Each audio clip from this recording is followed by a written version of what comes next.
This is our third video in this series.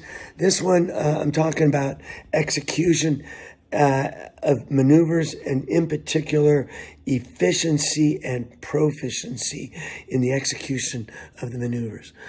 We all have assignments on the boat, and what each individual team member on the boat needs to do is to focus on what they do, to operate at a really high level.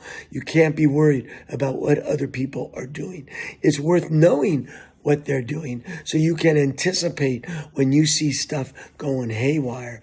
But otherwise, you need to concentrate on your business and what it takes to perform that, not just proficiently, but also efficiently.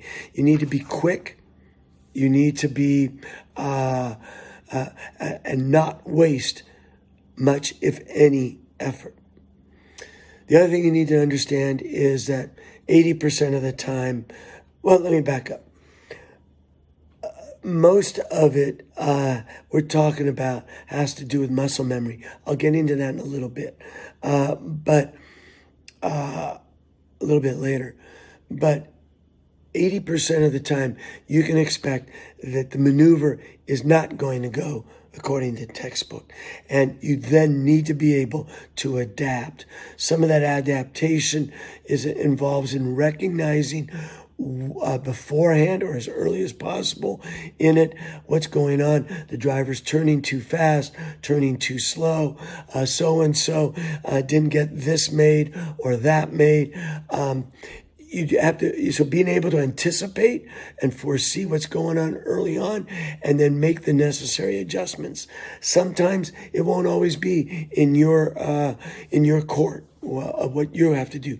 You just put your hammer down and do what you need to do, and let and have confidence that the others will take care of them. And this is what high-level professional teams of the nature that we're trying to get to do.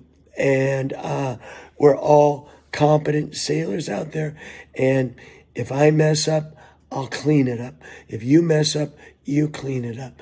There's times when we need to watch each other's back, but the tendency really is more often to jump in when we shouldn't. I have that. I know people are saying that's a weakness of mine from the helm, but really you just have to stick to your knitting and do what you're supposed to be doing and what you're getting paid the big bucks to do. Again, I recommend that that you learn each of the maneuvers textbook wise, and then we'll get into this too, visualization. Look at all the variations of that same maneuver. So we'll talk about that more later.